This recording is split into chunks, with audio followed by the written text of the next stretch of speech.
Welcome back students to another video of share capital. In this lecture we are going to learn about the issue of shares for consideration other than cash. बेटा हाले तक ਜਿਹੜਾ ਅਸੀਂ share capital ਦੀਆਂ entries ਜਿਹੜੀਆਂ ਕੀਤੀਆਂ ਵਾ ਉਹਦੇ ਵਿੱਚ ਕੀ ਅਸੀਂ ਇਹ ਕਹਿ ਰਹੇ ਹਾਂ ਕਿ ਜਿਹੜੇ ਐਪਲੀਕੈਂਟਸ ਨੇ ਉਹਨਾਂ ਨੂੰ ਅਸੀਂ ਸ਼ੇਅਰਸ ਜਿਹੜੇ ਆ ਉਹ ਅਲਾਟ ਕਰਦੇ ਆ ਉਹਦੇ ਬਦਲੇ ਉਹ ਸਾਨੂੰ ਕੀ ਆ ਕੈਸ਼ ਪੇਮੈਂਟ ਜਿਹੜੀ ਆ ਕਰਦੇ ਆ ਬਟ ਕਈ ਵਾਰੀ ਸਿਚੁਏਸ਼ਨ ਇਦਾਂ ਦੀ ਹੁੰਦੀ ਆ ਕਿ ਜਦੋਂ ਅਸੀਂ ਕੀ ਆ ਸ਼ੇਅਰਸ ਇਸ਼ੂ ਕਰਦੇ ਆ ਬਟ ਸ਼ੇਅਰਸ ਜਿਹੜੇ ਆ ਉਹ ਇਸ਼ੂ ਇਸ ਕਰਕੇ ਕੀਤੇ ਜਾਂਦੇ ਆ ਕਿਉਂਕਿ ਅਸੀਂ ਉਹ ਤੋਂ ਕੈਸ਼ ਨਹੀਂ ਰਿਸੀਵ ਕਰਨਾ ਹੋ ਸਕਦਾ ਵਾ ਕਿ ਉਹ ਤੋਂ ਕੀ ਅਸੀਂ ਐਸੈਟ ਪਰਚੇਜ਼ ਕਰਨੇ ਹੋਣ ਅਸੀਂ ਇਹਦੀਆਂ ਅਲੱਗ-ਅਲੱਗ ਸਿਚੁਏਸ਼ਨਸ ਜਿਹੜੀਆਂ ਵਾ ਕਰਾਂਗੇ ਤਿੰਨ ਸਿਚੁਏਸ਼ਨਸ ਨੇ ਅਸੀਂ ਉਹਨਾਂ ਵਿੱਚ ਦੇਖਾਂਗੇ ਕਿ ਕਿਸ ਤਰ੍ਹਾਂ ਅਸੀਂ ਐਂਟਰੀਜ਼ ਜਿਹੜੀਆਂ ਵਾ ਪਾਸ ਕਰਨੀਆਂ ਸੋ ਸਭ ਤੋਂ ਪਹਿਲਾਂ ਹੈ ਵੈਨ ਦ ਐਸੈਟਸ ਆਰ ਪਰਚੇਜ਼ਡ ਜਦੋਂ ਕੰਪਨੀ ਜਿਹੜੀ ਹੈ ਐਸੈਟ ਪਰਚੇਜ਼ ਕਰ ਲੈਂਦੀ ਆ ਤੇ ਕੰਪਨੀ ਜਿਹੜੀ ਉਹਦੇ ਬਦਲੇ ਕੈਸ਼ ਨਾ ਦੇ ਕੇ ਉਸ ਪਰਸਨ ਨੂੰ ਜਿਹੜਾ ਵਾ ਉਹ ਜਿਹੜਾ ਸੈਲਰ ਹੈ ਉਹਨੂੰ ਕੀ ਆ ਉਹ ਸ਼ੇਅਰਸ ਇਸ਼ੂ ਕਰ ਦਿੰਦੇ ਨੇ ਠੀਕ ਹੈ ਫਿਰ ਅਸੀਂ ਕਿੱਦਾਂ ਦੀ ਕੀ ਐਂਟਰੀ ਪਾਵਾਂਗੇ ਉਹ ਦੇਖਾਂਗੇ ਅਸੀਂ when assets are purchase assets ਦਾ ਜਦੋਂ ਅਸੀਂ ਪਰਚੇਜ਼ ਕਰਦੇ ਹਾਂ ਸਾਨੂੰ ਪਤਾ ਹੈ ਐਸੈਟ ਦਾ ਬੈਲੈਂਸ ਜਿਹੜਾ ਵਾ ਉਹ ਡੈਬਿਟ ਹੁੰਦਾ ਹੈ ਟੂ ਸੋ ਅਸੀਂ ਇੱਥੇ ਕੀ ਲਿਖਾਂਗੇ sundry asset account debit to vendor account ठीक है sundry assets account debit to vendor account मतलब ਜਿਹੜਾ ਐਸੈਟਸ ਜਿਹੜੇ ਉਹਨੇ ਖਰੀਦ ਲਏ ਆ ਤੇ ਉਹ ਜਿਹੜਾ ਵੈਂਡਰ ਨੂੰ ਪੇਮੈਂਟ ਕਰਨੀ ਹੈ ਬਟ ਕਈ ਵਾਰੀ ਕੀ ਹੁੰਦਾ ਵਾ ਕਿ ਅਸੀਂ ਕੰਪਨੀ ਤੋਂ ਜਦੋਂ ਐਸੈਟ ਪਰਚੇਜ਼ ਕਰਦੇ ਹਾਂ ਠੀਕ ਹੈ ਕੋਈ ਐਸੈਟ ਪਰਚੇਜ਼ ਕਰ ਰਹੇ ਹਾਂ ਅਸੀਂ ਉਹਨਾਂ ਨੂੰ ਕਹਿੰਦੇ ਹਾਂ ਕੋਈ ਬਿਜ਼ਨਸ ਜਦੋਂ ਪਰਚੇਜ਼ ਅਸੀਂ ਕੀਤਾ ਹੈ ਬਿਜ਼ਨਸ ਪਰਚੇਜ਼ ਕਰਨ ਲੱਗਿਆ ਅਸੀਂ ਉਹਨਾਂ ਨੂੰ ਕਿਹਾ ਵਾ ਕਿ ਅਸੀਂ ਤੁਹਾਡੇ ਐਸੈਟਸ ਵੀ ਲਵਾਂਗੇ ਤੇ ਤੁਹਾਡੀਆਂ ਲਾਇਬਿਲਿਟੀਜ਼ ਵੀ ਜਿਹੜੀਆਂ ਵਾ ਉਹ ਲਵਾਂਗੇ ਠੀਕ ਹੈ ਇਟ ਮੀਨਸ ਅਸੀਂ ਤੁਹਾਡੇ ਐਸੈਟਸ ਵੀ ਖਰੀਦਣ ਲਈ ਤਿਆਰ ਹਾਂ ਤੇ ਨਾਲ ਦੀ ਨਾਲ ਅਸੀਂ ਤੁਹਾਡੀਆਂ ਲਾਇਬਿਲਿਟੀਜ਼ ਵੀ ਜਿਹੜੀਆਂ ਤੁਹਾਡੀ ਲਾਇਬਿਲਿਟੀਜ਼ ਆ ਉਹਨਾਂ ਨੂੰ ਵੀ ਕਿਸੇ ਕੀ ਆ ਬੇਅਰ ਕਰਾਂਗੇ ਸੋ ਇੱਥੇ ਕੀ ਆਏਗਾ sundry asset account debit to vendor account to liabilities account okay ਅਗਰ ਸਪੋਜ਼ ਅਗਰ ਐਸੈਟ ਦੀ ਵੈਲਿਊ ਹੈਗੀ ਸੀ 10 ਲੱਖ ਠੀਕ ਹੈ ਤੇ ਲਾਇਬਿਲਿਟੀਜ਼ ਜਿਹੜੀਆਂ ਸੀ ਉਹ 5 ਲੱਖ ਦੀਆਂ ਵਾ ठीक है वेंडर ने फिर जो वा कैश पेमेंट करनी हो किया 5 लाख रुपीज़ की करनी है इट मीनस एक ही बैलेंस हो गया जिन्ने एसैट्स जोड़े से कंपनी वालों परचेज किए गए उन्नी दियाँ ही उन्होंने लायबिलिटीज़ तो जिन्नी बाकी पेमेंट से उन्होंने किया बाय कैश कर दी क्लियर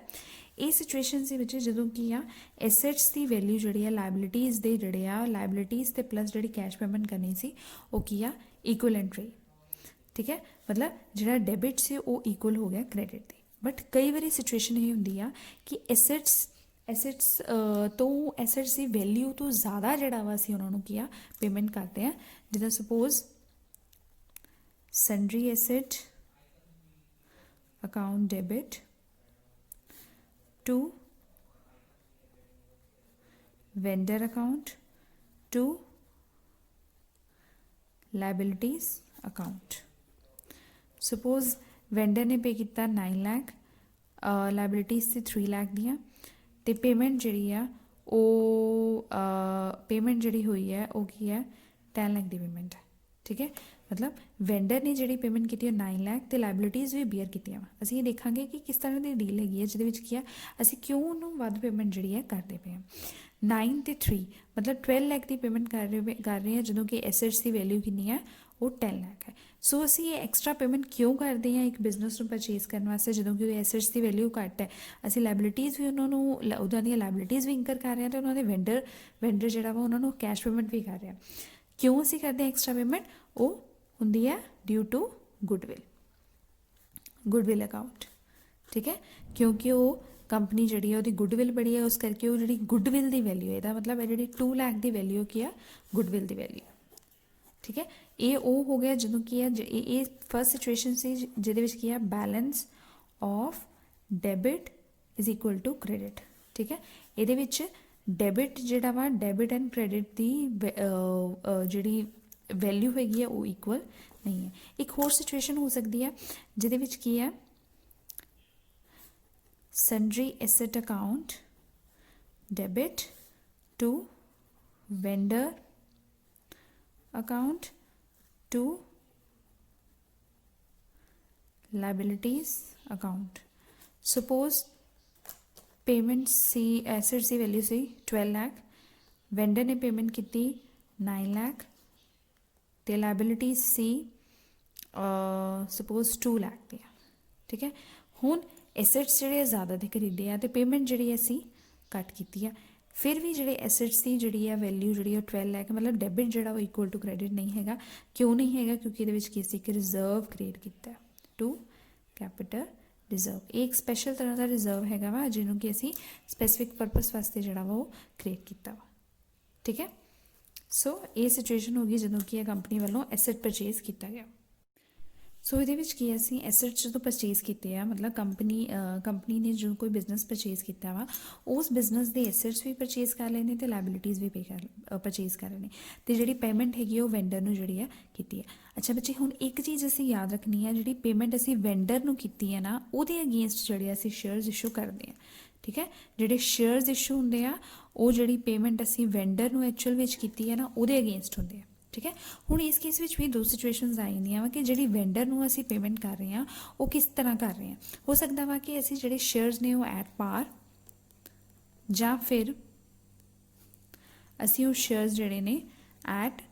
ਪ੍ਰੀਮੀਅਮ ਜਿਹੜੇ ਆ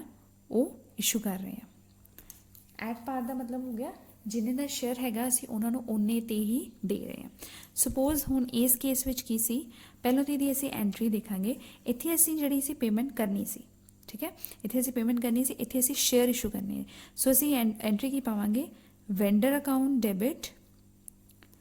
ਟੂ ਸ਼ੇਅਰ ਕੈਪੀਟਲ ਅਕਾਊਂਟ, ਠੀਕ ਹੈ, ਕਿਉਂਕਿ ਅਸੀਂ ਸ਼ੇਅਰਸ ਇਸ਼ੂ ਕਰਨੇ ਆ ਉਸ ਅਮਾਊਂਟ ਦੇ ਅਗੇਂਸਟ। ਪਹਿਲਾਂ ਤੇ ਐਟ ਪੈਰ ਦਾ ਮਤਲਬ ਇੱਥੇ ਕੀ ਹੈ, 9 ਲੱਖ ਦੇ ਸ਼ੇਅਰਸ ਹੈ, ਠੀਕ ਹੈ। ਇਹਦਾ ਮਤਲਬ 9 ਲੱਖ ਦੇ ਸ਼ੇਅਰਸ ਹੀ ਜਿਹੜੇ ਆ ਉਹਨੂੰ ਇਸ਼ੂ ਹੋਣਗੇ, ਠੀਕ ਹੈ। ਅਸੀਂ ਇੱਥੇ ਅਮਾਊਂਟ ਜਿਹੜੀ ਹੈ 9 ਲੱਖ ਦੀ ਹੀ ਪਾਵਾਂਗੇ, ਬਟ ਅਸੀਂ ਇਹ ਦੇਖਣਾ ਵਾ ਕਿ ਕਿੰਨੇ ਨੰਬਰ ਆਫ ਸ਼ੇਅਰਸ ਜਿਹੜੇ ਅਸੀਂ ਇਹਨੂੰ ਇਸ਼ੂ ਕੀਤੇ ਆ। ਸਪੋਜ਼ ਇੱਕ ਸ਼ੇਅਰ ਦੀ ਵੈਲਿਊ ਹੈ ਸ਼ੇਅਰ ਜਿਹੜਾ ਵਾ ਐਟ ਦ ਰੇਟ 10 ਰੁਪੀਜ਼ ਈਚ ਆ, ਠੀਕ ਹੈ। ਸੋ ਨੰਬਰ ਆਫ ਸ਼ੇਅਰਸ ਅਗਰ ਅਸੀਂ ਕੱਢਣੇ ਨੇ, ਨੰਬਰ ਆਫ ਸ਼ੇਅਰਸ ਜਿਹੜੇ ਅਗਰ ਅਸੀਂ ਕੱਢੀਏ ਤੇ 9 lakh divided by 10, so 90,000 shares ਜਿਹੜੇ ਨੇ ਉਹ ਅਸੀਂ ਇਹਨੂੰ ਇਸ਼ੂ ਕੀਤੇ ਨੇ। ਅਗਰ ਅਸੀਂ ਪ੍ਰੀਮੀਅਮ ਦੀ ਗੱਲ ਕਰੀਏ, ਪ੍ਰੀਮੀਅਮ ਮਤਲਬ ਕੋਈ ਜਿਹੜਾ ਸ਼ੇਅਰ ਹੈ 10 ਰੁਪੀਜ਼ ਦਾ, ਉਹਨੂੰ ਅਸੀਂ 11 ਰੁਪੀਜ਼ ਤੇ ਕੀ ਆ ਉਹ ਵੈਂਡਰ ਨੂੰ ਜਿਹੜਾ ਵਾ ਦਿੱਤਾ। ਸਪੋਜ਼ ਇੱਥੇ ਮੰਨ ਲੈਂਦੇ ਹਾਂ ਕਿ ਇੱਕ ਸ਼ੇਅਰ ਦੀ ਵੈਲਿਊ ਹੈ, ਇੱਥੇ ਅਸੀਂ ਅਸਿਊਮ ਕਰਦੇ ਹਾਂ ਕਿ ਜਿਹੜਾ ਸ਼ੇਅਰ ਦੀ ਵੈਲਿਊ ਸੀ ਉਹ ਹੈਗੀ ਸੀ 9 ਰੁਪੀਜ਼, ਅਤੇ ਉੱਤੇ ਅਸੀਂ 1 ਰੁਪੀ ਦਾ ਜਿਹੜਾ ਵਾ ਪ੍ਰੀਮੀਅਮ ਚਾਰਜ ਜਿਹੜਾ ਵਾ ਕੀਤਾ 10 ਰੁਪੀਜ਼ ਦੇ ਨਾਲ ਅਸੀਂ ਇਹਨੂੰ ਦਿੱਤਾ। ਸੋ ਅਸੀਂ ਇੱਥੇ ਐਂਟਰੀ ਪਾਵਾਂਗੇ vendor account debit to share capital account to securities premium account, ਠੀਕ ਹੈ। ਸੋ ਕਿੰਨੇ ਨੰਬਰ ਆਫ ਸ਼ੇਅਰਸ ਜਿਹੜੇ ਆ ਉੱਤੇ ਅਸੀਂ 9 ਲੱਖ ਰੁਪੀਜ਼ ਮਤਲਬ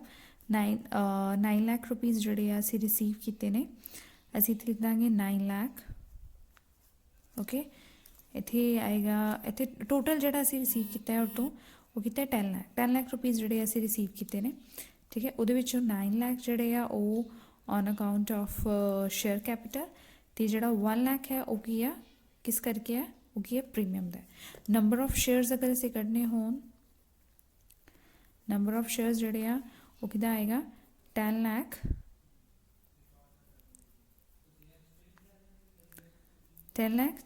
ਡਿਵਾਈਡਡ ਬਾਈ 10। ਸੋ ਇੱਥੇ ਹੋ ਗਿਆ ਸਾਡੇ ਕੋਲ 1 ਲੱਖ ਸ਼ੇਅਰਸ ਜਿਹੜੇ ਨੇ ਅਸੀਂ ਇਸ਼ੂ ਕੀਤੇ ਨੇ, 1 ਲੱਖ ਸ਼ੇਅਰਸ ਜਿਹੜੇ ਨੇ ਉਹ ਇਸ਼ੂ ਹੋਏ ਨੇ। ਅਗਰ ਬੇਟਾ ਇੱਥੇ ਕੋਈ ਵੈਂਡਰ ਦਾ ਜਿਹੜਾ ਵਾ ਇਨ ਕੇਸ ਜਿੱਦਾਂ ਹੁਣ ਇਹਦੇ ਵਿੱਚ ਕੀ ਸੀ ਵੈਂਡਰ ਲਿਖਿਆ, ਅਗਰ ਇੱਥੇ ਵੈਂਡਰ ਦੀ ਜਾਂ ਕਿਸੇ ਪਰਸਨ ਦਾ ਨਾਮ XYZ ਜੋ ਵੀ ਨਾਮ ਲਿਖਿਆ ਹੁੰਦਾ, ਫਿਰ ਅਸੀਂ ਇੱਥੇ ਲਿਖਣਾ ਸੀ ਉਸ ਪਰਸਨ ਦਾ, ਜਿੱਦਾਂ X ਅਕਾਊਂਟ ਡੈਬਿਟ, ਠੀਕ ਹੈ, ਮਤਲਬ ਉਸ ਪਰਸਨ ਦਾ ਸਪੈਸੀਫਿਕਲੀ ਅਸੀਂ ਨਾਮ ਲਿਖ ਦੇਣਾ ਸੀ, ਫਿਰ ਅਸੀਂ ਜਿਹੜਾ ਵਾ ਇਹਨੂੰ ਰਿਕਾਰਡ ਕਰਨਾ ਸੀ। ਸੋ ਅਸੀਂ ਇਹ ਕੀਤਾ ਵਾ ਇਸ ਕੇਸ ਵਿੱਚ ਕਿ issue of shares other than the cash, ਮਤਲਬ ਜਦੋਂ ਕੀ ਆ ਜਿਹੜੀ ਕੰਪਨੀ ਆ ਉਹ ਬਿਜ਼ਨਸ ਪਰਚੇਜ਼ ਕਰ ਲੈਂਦੀ ਹੈ ਦੂਜੀ ਕੰਪਨੀ ਦਾ, ਅਤੇ ਉਸ ਬਿਜ਼ਨਸ ਦੇ ਵਿੱਚ ਐਸੈਟਸ ਵੀ ਪਰਚੇਜ਼ ਕਰ ਰਹੀ ਹੈ, ਲਾਇਬਿਲਿਟੀਜ਼ ਵੀ ਜਿਹੜੀ ਆ ਉਹ ਬੀਅਰ ਕਰ ਰਹੀ ਹੈ, ਅਤੇ ਉਹਦੇ ਬਦਲੇ ਉਹਨੂੰ ਕੀ ਆ ਸ਼ੇਅਰਸ ਇਸ਼ੂ ਕਰ ਰਹੀ ਹੈ, ਠੀਕ ਹੈ। ਆਈ ਹੋਪ ਤੁਹਾਨੂੰ ਇਹ ਜਿਹੜਾ ਵਾ ਲੈਸਨ ਜਿਹੜਾ ਵਾ ਇਹ ਅੱਜ ਦਾ ਜਿਹੜਾ ਟੌਪਿਕ ਹੈ ਉਹ ਸਮਝ ਆਇਆ ਹੋਵੇ। ਓਕੇ ਬੱਚੇ, ਥੈਂਕ ਯੂ।